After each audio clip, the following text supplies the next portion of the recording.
तो भाई कल से मेरे एग्जाम है और आज मैं बैठ के अपना यहाँ पे वीडियो बना रहा हूँ और चलता है भाई, तुम लोग के लिए इतना चलता है। तो कल मैं रेंडमली अपने रूम में बैठा हुआ था और तभी मुझे ख्याल है कि मैं 1 साल पहले भाई ये सोचा करता था कि मैं अगर मुझे बीएचयू में एडमिशन मिल जाए मैं कितना तो लकी पर्सन हो जाऊंगा इस वर्ल्ड का। मुझे खाली बीएचयू में एडमिशन चाहिए था और कुछ नहीं। और आज देखो उस चीज़ को भी 1 साल हो गया है। मतलब फाइनली आज मैं बीएचयू के अंदर बैठा हूँ, पढ़ रहा हूँ, कॉलेज जाता हूँ और कल से तो मेरे एग्जाम भी स्टार्ट होने वाले हैं। तो वही चीज़ में एकदम से मेरे दिमाग में ख्याल है कि भाई मैं मतलब कितना तक समय हो गया भाई, मतलब 1 साल पहले मैं कहाँ प्रिपरेशन कर रहा था सीयूटी की और आज देखो मैं यहाँ बैठा हूँ। तो वही मैंने सोचा कि मुझे भी यार अपनी जर्नी शेयर करनी चाहिए कि कैसे मैंने भाई अपनी सीयूटी की प्रिपरेशन की। चिंता मत करो, कोई टेक्निकल वीडियो नहीं होने वाली है कि मैं आपको ये नहीं बताऊंगा कि ये क्वेश्चन पढ़ लेना, ये चैप्टर पढ़ लेना, इस चैप्टर से इतना आता है, वो सब टेक्निकल चीज़ों बात नहीं करेंगे। मैं बस बात करना चाहता हूँ कि उस मेंटल जो प्रेशर रहता है उसको कैसे मैंने हैंडल किया, उस टाइम पे मेंटली मैंने कैसे डील किया। क्योंकि भाई इन्फॉर्मेशन नहीं रहती इतनी यूट्यूब पे, तुम चाहे जितना कर लो, क्योंकि 12th तक भाई सब कुछ पका पकाया मिलता है। और जैसे ही आप मतलब आपके बोर्ड एग्जाम खत्म होंगे ना, आपकी दुनिया पूरी बदल जाती है। इतने इतने नए टर्म्स आपको देखने के मिलेंगे कि आपका दिमाग फट जाएगा पूरा। सीट, सीयूईटी, एनटीए, मतलब 99% लोगों ने तो सुना भी नहीं होगा ये सब होता क्या है। और एकदम से आप जैसे 12th पास करोगे, आपके पास लिटरली बस 2 महीने का टाइम होता है प्रिपरेशन करने के लिए सीयूटी के लिए, क्योंकि 2 महीने बाद एग्जाम होते हैं उसके। तो इन 2 महीने में इतनी सारी इन्फॉर्मेशन को प्रोसेस करना बहुत टफ होता है। वीडियो थोड़ा गाइस लंबा हो जाएगा पर आई गेस तुम लोग को जरूरी है। तो भाई यार बात है क्लास 12th की। उस टाइम पे मुझे भाई सीयूटी के बारे में कुछ भी नहीं पता था, मुझे बस इतना पता था, वो भी मैंने अपने दोस्तों से सुना था कि भाई कॉमर्स जो स्टूडेंट होते हैं उनके लिए टॉप कॉलेज भाई मतलब डीयू और बीएचयू, मतलब यही सब रहते हैं। तो मुझे बस ये 2 नाम पता थे, डीयू बीएचयू, मुझे भाई और कुछ भी नहीं पता था, बस यही मुझे 2 चीज़ें पता थी। उसके बाद फिर एक दिन क्या होता है कि हमारे जो अकाउंट्स वाले सर होते हैं वो बोलते हैं कि ऐसे रैंडमली पढ़ने को था नहीं कुछ, तो उन्होंने ऐसे बोला चलो अपने करियर के बारे में बताओ कि फ्यूचर में तुम लोग क्या करना चाहते हो। जैसे रैंडमली हर स्कूल में होता होगा मुझे लगता है। तो ऐसे उन्होंने बोला कि सब लोग एक एक करके बताएंगे 12th के बाद वो लोग मतलब उनका ड्रीम कॉलेज क्या है, मतलब वो क्या करना चाहते हैं। तो ऐसी सबकी बारी बारी आई एक एक करके और सब लोग मतलब यही सब बता रहे थे कि मुझे यहाँ जाना है, मुझे वहाँ जाना है। और सर ने मुझसे पूछा कि तुम भाई कहाँ जाना चाहते हो। तो मैंने बोला सर कि मैं 12th के बाद में बीएचयू में जाना चाहता हूँ। उस टाइम पे मुझे बस बीएचयू पता था और इतना पता था कि ये टॉप कॉलेज है और मुझे इसमें जाना। तो उस दिन मैंने पहली बार अपने घर जाके सोचा कि मुझे 12th के बाद सही में किस कॉलेज में जाना है, क्योंकि इससे पहले मैं सीरियस नहीं था। मैं बस मेरा पूरा फोकस बोर्ड एग्जाम्स के ऊपर था, मतलब बोर्ड के बाहर की दुनिया मेरे लिए थी ही नहीं, मेरा पूरा का पूरा फोकस बोर्ड्स पे था। तो ऐसे ही फिर मैंने बात को आया जाया कर दिया, उस पर सीरियसली फोकस नहीं किया। तो फिर आता है दिसंबर का टाइम, दिसंबर 2025 कह सकते हो, हाँ दिसंबर 2025 के टाइम पे सीयूटी पीजी का जो होता है नहीं है, हाँ सीयूटी पीजी का मतलब वो नोटिफिकेशन ड्रॉप हुई थी कि इन लोगों के एप्लीकेशन फॉर्म स्टार्ट हो चुके हैं, तो इसको भर दोगे तो तुमको भाई टॉप कॉलेज यूनिवर्सिटी मिल जाएगी। और मुझे उम्मीद नहीं थी कि मेरा निकल पाएगा, सीरियसली बता रहा हूँ, क्योंकि हर बच्चे को लगता है भाई कि नहीं निकल पाएगा, नहीं निकल पाएगा, नहीं निकल पाएगा। तो वैसे मुझे भी लग रहा था कि भाई मेरा नहीं निकल पाएगा, फालतू में इतनी मेहनत क्यों करनी भाई। और मेरा दोस्त बता भी था कि इसके लिए पढ़ना पड़ता है, बहुत हार्ड सिलेबस आता है कि भाई बिल्कुल हालत ख़राब हो जाती है निकालना, भाई लाखों लोग निकालते हैं, लाखों लोग पेपर देते हैं, निकालना बहुत मुश्किल होता है। तो यही सब मेरा दोस्त ही मुझे बता रहा था। तो मैं सोचा भाई क्या पागल हो गया क्या भाई, मतलब क्या बात कर रहा है, यहाँ बोर्ड की एग्जाम सर पे हैं। तुम लोग पता हो दिसंबर के टाइम पे मतलब स्कूल्स में क्या होता है, कॉलेज स्कूल वाले मतलब प्रैक्टिकल फाइल्स बनवाने के पीछे लग जाते हैं, मतलब और 12th के प्रैक्टिकल्स भी होते हैं। तो मतलब वो बहुत ही बिजी शेड्यूल होता है, उस टाइम तुमको फाइल बनानी है, एक्सटर्नल एग्जामिनर आने वाला होता है, उसकी तैयारी करनी है और तुम्हारे वो प्री बोर्ड्स भी चल रहे होते हैं। तो उस टाइम पे भाई मतलब सीयूटी की तैयारी करना तो बिल्कुल पागलपन था, ऐसा मैं सोचता था। मैंने उससे यही बोला कि मैं 2 नाव पे सवार नहीं हूँ, कि मतलब मैं 2 नाव पे सवार हो जाना, मेरा मेरा बोर्ड तो खराब हो गया होगा और मैं सीयूटी में भी नहीं निकाल पाऊंगा। तो मैंने उस बात को भी आया जाया कर दिया, मैंने उसको सीरियसली नहीं लिया। उसके बाद मैंने पूरा फोकस अपने बोर्ड्स पे दिया। पर कहीं ना कहीं मेरे माइंड में ये भी था कि भाई ट्राई करने में क्या जाता है, एक बार फॉर्म भर के देख लेंगे, निकलना होगा तो निकलेगा, नहीं निकलना होगा तो नहीं निकलेगा, मतलब ट्राई करने में कोई बुरी हालत नहीं थी। तो उस टाइम पे मेरी क्या हालत थी कि मैं फॉर्म भरने को तैयार था पर मैंने प्रिपरेशन करने को मना कर दिया, कि मैंने सोचा था प्रिपरेशन में बोर्ड के बाद ही करूँगा। तो ऐसे ही फिर फरवरी का महीना आया। फरवरी में क्या होता है, नहीं फरवरी नहीं, मार्च का महीना आता है। मार्च के महीने में सीयूटी यूजी का फॉर्म रिलीज़ हो जाता है। तो मैंने फिर अपने घर वालों को बताया कि हाँ ऐसा ऐसा फॉर्म है, इसको भरने से आप मतलब आपको ये इस यूनिवर्सिटी में आपको एडमिशन मिल सकता है। तो मैंने फैमिली को बताया, फैमिली पहले पहले मानी नहीं, क्योंकि फिर अगर मान लो मेरा बीएचयू या डीयू हो जाता तो मुझे घर से बाहर जाना पड़ता, ऑब्वियस सी बात है। तो पहले तो फैमिली रेडी नहीं कि भाई कह रहा घर से बाहर कैसे रहोगे, मतलब कभी इतना बाहर रहे नहीं हो अकेले, तो कैसे मैनेज होगा। मैंने समझाया कि हाँ देखो लाइफ में कुछ करना तो पड़ेगा ही। फिर इवेंचुअली फैमिली भी मान गई। फिर मार्च में जब फॉर्म ड्रॉप होता है सीयूटी का, उस टाइम पे मेरे बोर्ड एग्जाम भी चल रहे होते हैं और उसी बीच सीयूटी का फॉर्म आता है। तो मैं गया भाई साइबर कैफ़े, नहीं पहले तो मैंने यूट्यूब पे भाई वीडियो देखी कि फॉर्म आउट हो गया। फिर मेरी समझ लो मेरी यूट्यूब फीड पूरी सीयूटी से भर चुकी थी, मतलब समझ लो हर दूसरा वीडियो सीयूटी से रिलेटेड ही था। और उसका जब मैंने फॉर्म देखा मेरा भाई दिमाग फट गया, इतना लेंदी फॉर्म था भाई। तुम्हारा दिमाग, तुम लोग भी देखोगे तो तुम्हारा दिमाग फट जाएगा, तुम लोग पहली बार अगर सीयूटी का फॉर्म भर रहे हो, मतलब इतना लेंदी फॉर्म होता है। और बस ऑलमोस्ट 99% ऑफ द टर्म्स तुम्हारे लिए नए होते हैं।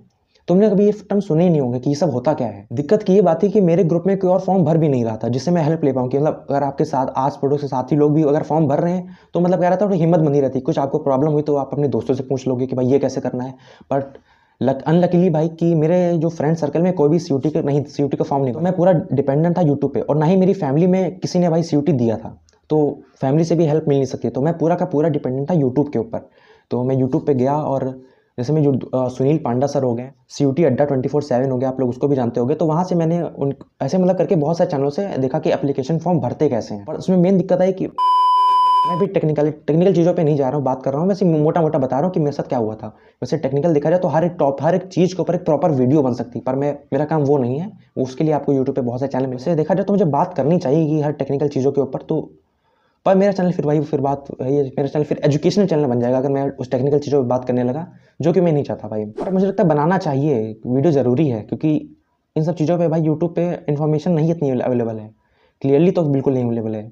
आपको मतलब 99% ऑफ टीचर्स का पीओवी ही मिलता है, स्टूडेंट का पीओवी तो अवेलेबल ही नहीं है यूट्यूब पे। होगा भी तो भाई मैंने तो नहीं देखा, मुझे तो पर्सनली नहीं मिला है, बाकी होगा तो ज़रूर होगा। अभी मैं टेक्निकल चीज़ों को अवॉइड कर रहा हूँ, मैं सिर्फ आपको मोटी मोटी बातें बता रहा हूँ, ठीक है। तो टेक्निकल चीज़ों को साइड करते हैं। मैंने सीयूटी का फॉर्म भर दिया मार्च के अंदर फिल करके। उसके बाद बात आती है अप्रैल से, तो मार्च में मेरे बोर्ड्स एग्ज़ाम खत्म हो गए।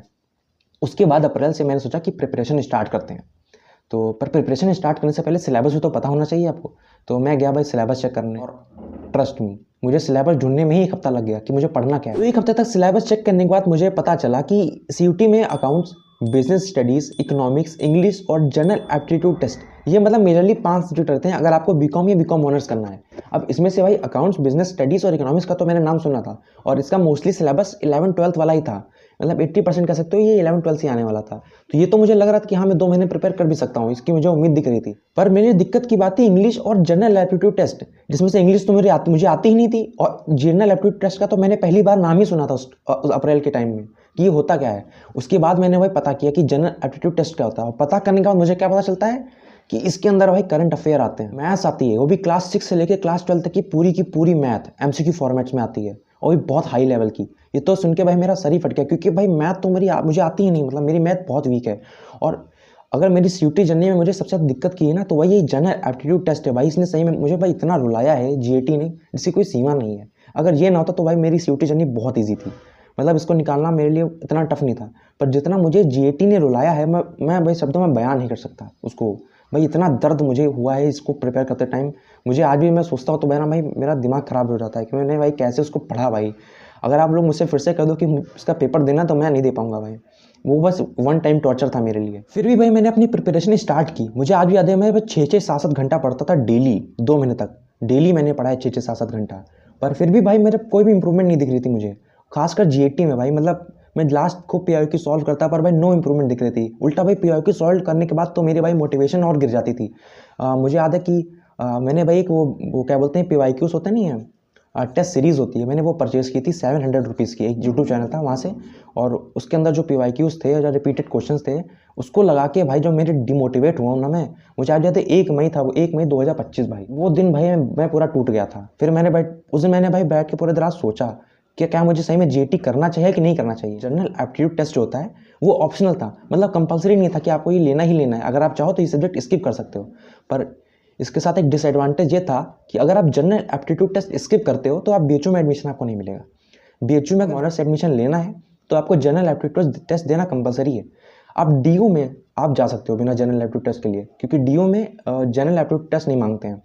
तो मैं सोचा चलो कोई बात नहीं यार, इसको हटाओ यार लाइन से, मुझे बीएचयू नहीं जाना, मैं डीयू अपना फोकस पूरा डीयू पे करता हूँ कि कोई बात नहीं अगर मैं बीएचयू नहीं गया, डीयू भी कोई बुरा कॉलेज नहीं, वो भी नंबर 1 कॉलेज है। मैंने उस दिन इतना सोच के अगले दिन जब उठा, फिर मैंने ठंडे दिमाग से बैठ के सोचा कि भाई भागने से कुछ नहीं होने वाला भाई, मुसीबतों से भागते नहीं उसका लड़के सामना करते हैं भाई। तुम लोग को भाई नोटिंगी लग रही होगी, पर भाई यही मैंने अपने आप से कहा था, मैं कोई एग्जैजरेट करके नहीं बता रहा हूँ, मैं बिल्कुल ट्रू स्टोरी बता रहा हूँ। मैंने अपने को यही कहा कि भाई मुसीबतों से भागने से कुछ नहीं होने वाला, आज नहीं तो कल भाई मुझे पढ़ना तो पड़ेगा ही, कब तक नहीं पढ़ूंगा। तो मैंने सोचा कोई बात नहीं, भले मैं इसमें भाई टॉप ना कर पाऊँ, मुझे एटलीस्ट मुझे इसको अटेम्प्ट करना चाहिए, कंपलसरी तो वैसे भी नहीं था। तो मैंने सोचा कि कोई बात नहीं, अगर जीटी मान लो मैं फेल भी हो जाता हूँ तो क्या फ़र्क पड़ता है, ये कौन सा ये जरूरी, कौन सा ये 100% कंपलसरी है कि अगर मैं जीटी में फेल हो जाता तो मुझे कहीं एडमिशन नहीं मिलेगा? ऐसा तो है नहीं। तो हम सर जीटी अटेम्प्ट करके देखते हैं, जितना जितना भी मैं प्रिपरेशन कर पाऊँगा उतना मैं करूँगा और देखते फिर जो होगा देखा जाएगा। फिर मैंने भाई जो आइडिया मैंने जीटी पढ़ने का ड्रॉप किया था उसको मैंने फिर से भाई पढ़ना स्टार्ट कर दिया जीटी। 15 मई से, हाँ 15 मई से मेरे सीयूटी के एग्ज़ाम थे और ये बात है 1 मई की बता रहा हूँ। फिर 2 मई से मैंने फिर से पढ़ना स्टार्ट कर दिया और इन 1 मई से लेकर 15-20 के मई में मुझे थोड़ा बहुत इंप्रूवमेंट दिखा अपने अंदर। मैं बहुत नहीं बोलूँगा पर हाँ 10-15% का इंप्रूवमेंट मुझे अपने अंदर दिखा। पर फिर भी मैं नहीं कर पा रहा था। मुझे पता था अगर मैं 15 तारीख को अगर एग्ज़ाम देने गया मैं जीटी का तो मैं मुश्किल से 5-6 क्वेश्चन ही अटैम्प्ट करके आऊँगा सही, उसके ज़्यादा नहीं कर पाऊँगा। इसके बाद जो मेरे साथ होता है उसको आप मुझे लकी बोल सकते हो आप मुझे कि हाँ मैं इस चीज़ के लिए थोड़ा लकी था। तो हुआ कि जो मेरा जीटी का पेपर 15 तारीख को था, मतलब मुझे एग्जैक्ट डेट नहीं पता पर हाँ मतलब ऐसे ही कुछ था, 10 स्टार्टिंग में होने वाला था पेपर जीटी का, वो पोस्टपोन होके 30 मई को चला गया था। समझ रहे हो? मतलब जो पेपर अभी 15-16 के इसी बीच में होने वाला था वो पेपर 30 मई को पोस्टपोन हो चुका था। तो मतलब मुझे जीटी पढ़ने का मुझे 20 दिन का एडवांटेज और मिल गया था। तो ये तो भाई मैं भाई खुशी से पागल हो गया क्योंकि मेरी प्रिपरेशन बिल्कुल थी ही नहीं जीटी की। फिर जब मुझे पता चला कि जीटी के पेपर 20 दिन पोस्टपोन हो चुका है मेरा, उसके बाद भाई फिर मैंने भाई मुझे थोड़ी और हिम्मत बन गई कि हाँ मैं पढ़ सकता हूँ। 20 दिन तो भाई बहुत होता है। मैंने जब 1 महीने के अंदर मैं अपने आप को इस मुकाम तक ले आया हूँ तो 20 दिन में तो भाई मेरी प्रिपरेशन बहुत बढ़ जाएगी। मेरा कॉन्फिडेंस भाई बहुत बूस्ट हो गया था, मैं सही बता रहा हूँ। उसके बाद फिर उन 20 दिनों में मैंने भाई जो पढ़ाई की है ना वो मैं ही जानता हूँ भाई। मैंने पूरा अपने आप को पूरा तुमने झोंक दिया था पढ़ाई के बीचों बीच अपने को। फिर मैंने मेरे लिए ना दिन था ना रात था, मैं सही बता रहा हूँ। तुम लोग को लग रहा होगा मैं क्या फेंक रहा हूँ भाई मैं, पर भाई हाँ भाई मेहनत करनी पड़ेगी तुम लोग। मैं यहाँ पे कोई मैं लॉलीपॉप पकड़ाने नहीं है आप लोग की यहाँ की बिना मेहनत किए तुम लोग को हो जाएगा नहीं। मैं मेहनत करनी पड़ेगी, तुम लोग को दिन रात झोंकना पड़ेगा अपना। अब वही चीज़ मैं कह रहा था, अगर मैं फिर वही मुझे भाई अफसोस हुआ कि मुझे काश भाई पहले पढ़ लेना चाहिए था। मैं बोर्ड्स के टाइम पे थोड़ा पढ़ लेता मैं अगर, तो इतनी मुझे दिक्कत नहीं होती जितना मैं अभी सफ़र कर रहा था। सही बता रहा हूँ, उस टाइम पे मुझे बहुत ज़्यादा अफसोस हुआ कि मैंने भाई क्यों नहीं तैयारी की पहले से। मुझे पता था कि मुझे करना था पर वही उस टाइम मुझे आइडिया नहीं था कि इतना ज़्यादा टफ होने वाला है ये मेरे लिए। पर अब मैं आप लोग को बोल रहा हूँ कि अगर आप लोग प्रिपरेशन स्टार्ट कर रहे हो और अगर आप लोग मतलब नवंबर-दिसंबर के टाइम पहुँच चुके हो तो आप लोग को प्रिपरेशन स्टार्ट कर देनी चाहिए। ये नहीं सोचना चाहिए कि मैं बोर्ड्स के बाद प्रिपेयर करूँगा। स्पेशली भाई जीटी और इंग्लिश तो खास करनी ज़्यादा नहीं, बस आधा घंटा दो, डेली का आधा घंटा दो, इससे ज़्यादा कुछ नहीं। अगर आप लोग को सही में कोई यूनिवर्सिटी में जाना है तो भाई आधा घंटा डेली आपको देना पड़ेगा अपनी बोर्ड्स की प्रिपरेशन के बीच में। मतलब मुझे लग रहा, मुझे पता है बहुत टफ होगा, मेरे लिए बहुत टफ था। मैंने तो नहीं किया, मैं सही बताऊँ, मैं झूठ नहीं बोलूँगा और मैं उम्मीद भी नहीं करता कि आप लोग भी कर पाओ ऐसा। बट अगर आप लोग कर लेते हो तो आप लोग को भी अप्रैल वाले टाइम में इतनी मेहनत नहीं करनी पड़ेगी। अब मैंने भाई उस टाइम पे मेहनत नहीं की इतनी, उस टाइम पे मैंने पूरी प्रायोरिटी बोर्ड्स को दी, जिस वजह से मेरे बोर्ड्स में 95% आए हैं। मैं मानता हूँ, मैं आप लोग को ये नहीं कह रहा हूँ कि इस बारे में मैं क्या बोलूँ, इस बारे में आप लोग डिसाइड करो कि अगर आप लोग तैयार हो अप्रैल में मेहनत करने के लिए जुट जम के तो आप लोग अप्रैल में करो। पर अगर आप लोग लग रहा है कि नहीं अप्रैल में मैं इतनी मेहनत नहीं कर पाऊंगा, मैं अपने आप को इतना नहीं झोंक पाऊंगा, तो आप लोग दिसंबर से ही थोड़ा थोड़ा करके पढ़ना स्टार्ट कर दो। पर इस टाइम पे भाई लोगों का दिमाग, स्टूडेंट का दिमाग नहीं चलता भाई, उनकी मेन प्रायोरिटी बोर्ड्स होती है। ये मानता हूँ भाई, मेरे साथ भी यही हो रहा था। मतलब आप लोग क्या लगता है कि मुझे कोई नहीं बोल रहा होगा कि मुझे पढ़ना चाहिए था उस टाइम पे? मैंने नहीं सुनी भाई किसी की। मुझे उस टाइम पर सारी बातें बेवकूफ़ी भरी लग रही थी। ये क्या बेवकूफ़ी भरी बातें कर रहे हैं लोग। पर जब मैंने फेस किया तब मुझे पता चला नहीं भाई वो लोग सही बोल रहे थे, मुझे अर्ली प्रिपरेशन स्टार्ट करनी चाहिए। मैं ऐसा नहीं बोल रहा कि अगर आप लोग अर्ली प्रिपरेशन नहीं करोगे तो आप लोग नहीं निकाल पाओगे। मैंने भाई निकाला है, मैंने अर्ली प्रिपरेशन नहीं की थी, मैंने सिर्फ मात्र 2 महीने की प्रिपरेशन करके बीचू निकाला है। तो आप लोग भी कर सकते हो। बट वही है कि भाई 2 महीने आप लोग पूरा झोंक देना पड़ेगा, आप लोग पूरी दुनिया भी कट ऑफ करना पड़ेगा। तो अगर आप लोग 2 महीना झोंक सकते हो तो भाई समझ लो 2 महीने भाई आपको जो मेंटल ट्रॉमा आपको फेस करना पड़ेगा ना वो भाई अनबियरेबल होता है।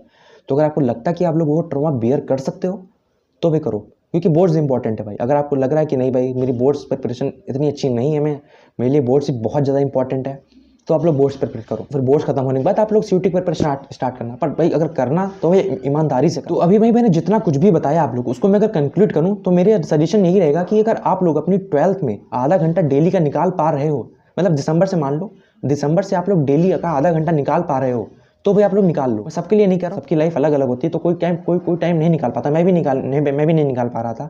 पर अगर आप लोग निकाल सकते हो आधा घंटा डेली का तो आप लोग निकाल लो भाई, आप लोग को बहुत हेल्प मिलेगी, सीरियसली बहुत ज़्यादा हेल्प मिलेगी आप लोग को। पर अगर आप लोग नहीं निकाल पा रहे हो तो मैं उतना भाई जोर नहीं दे सकता, क्योंकि मैंने खुद नहीं किया भाई, और जो चीज़ मैंने खुद नहीं की मैं आप लोग को भाई फोर्स नहीं कर सकता करने को।